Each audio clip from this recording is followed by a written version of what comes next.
Welcome to the Deep Dive. We're going deep, really deep into the history of interest. And to guide us, we're using Edward Chancellor's The Price of Time.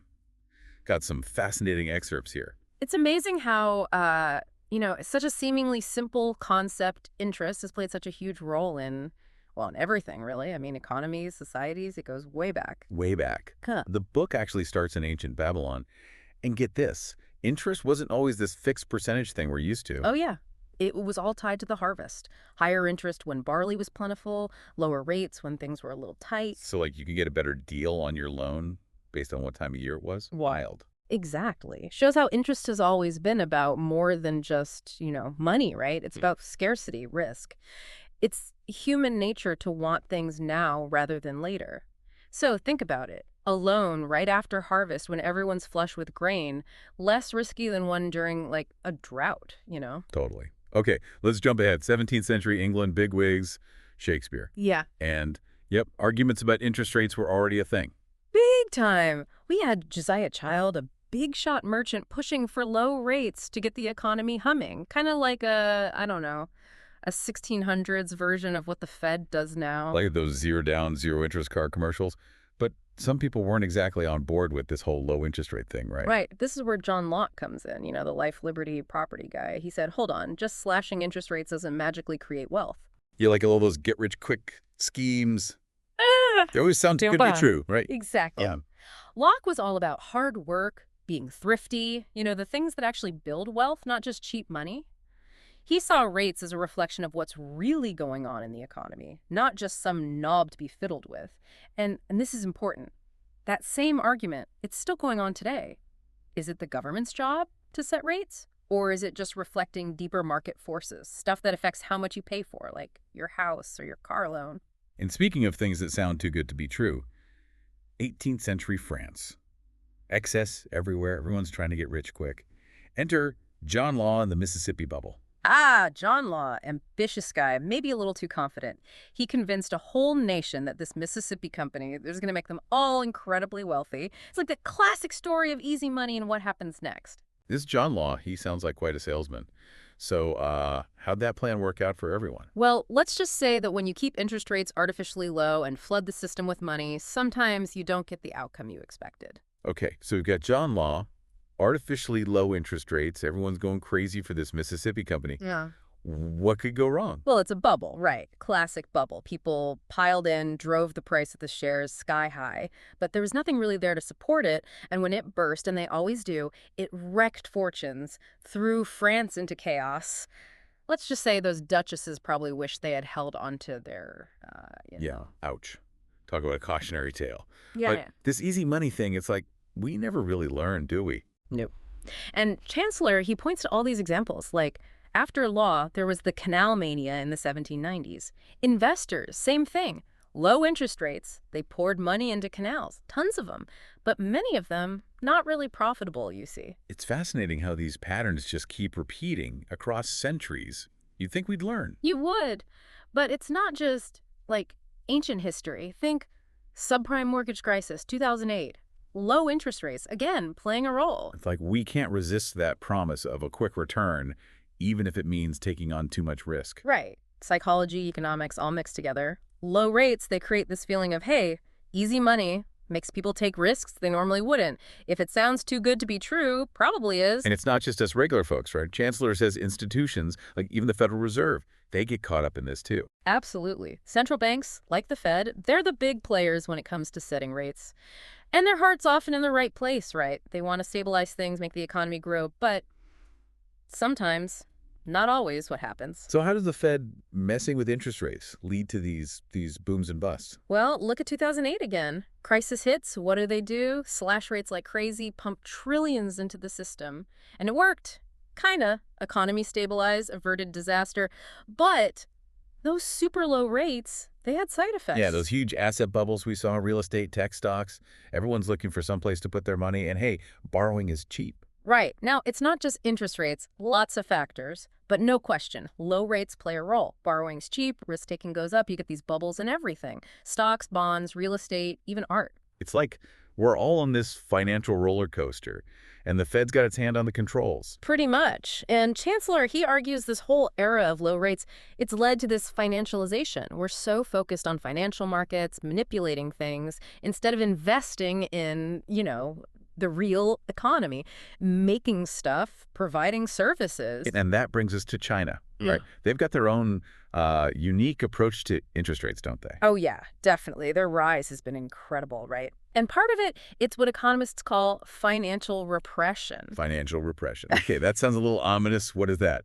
Basically, keep those interest rates low, artificially low, often even below inflation. Wait, so you're saying, like, you actually lose money by saving it? That doesn't make sense. It seems counterintuitive, right? But it can really kickstart an economy. In the short term, at least. See, low rates. Businesses borrow cheap, invest, create jobs, and since those rates are kept low, banks, financial institutions, they make bigger profits, reinvest, lend more, and boom, the economy grows. So it's like a shot of adrenaline for the economy. But we've already seen messing with interest rates, unintended consequences. What's the downside here? There's always a downside, right? See, financial repression, it can lead to, well, things getting out of whack.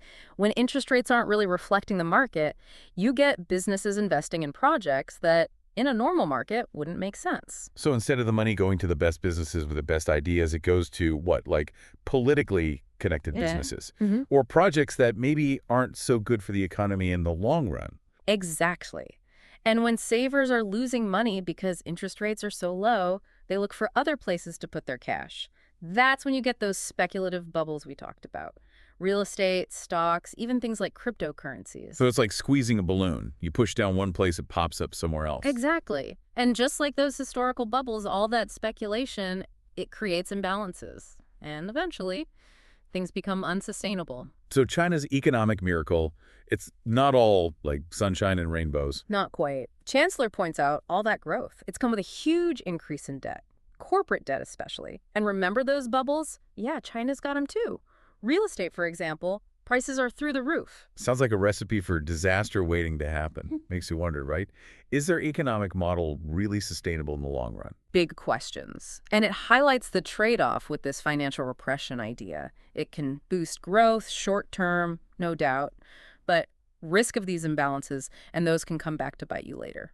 Okay, so we've gone from ancient Babylon to 18th century France to modern-day China. But hold on to your hats, folks, because things are about to get really weird. Negative interest rates. Oh, yeah. We've entered a world where central banks are pushing rates into negative territory. You mean you're telling me instead of earning interest on your savings, you have to pay the bank to hold your money? That sounds insane. It really is. Like, we've gone through the looking glass here. You work hard, save your money, and then have to pay the bank to hold on to it. What's next? Up is down. Cats and dogs living together. Well, Chancellor does compare it to Alice in Wonderland. This whole negative interest rate thing, it really makes you wonder what money even is anymore. What's valuable? It's bizarre. So how did we get here? Why would a central bank ever set rates below zero? It seems crazy.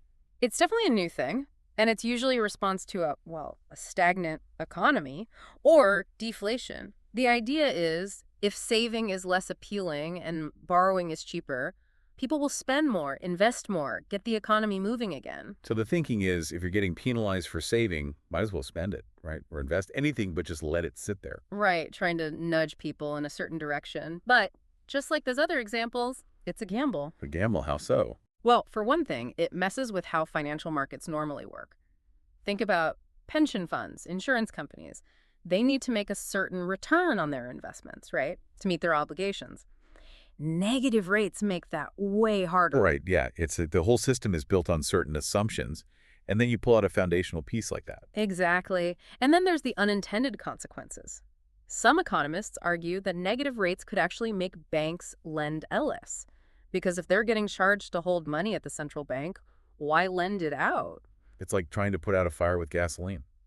So where do we go from here? Is there any way out of this strange world of negative rates and financial engineering? The million-dollar question. Chancellor doesn't pretend to have all the answers, but he makes a good point.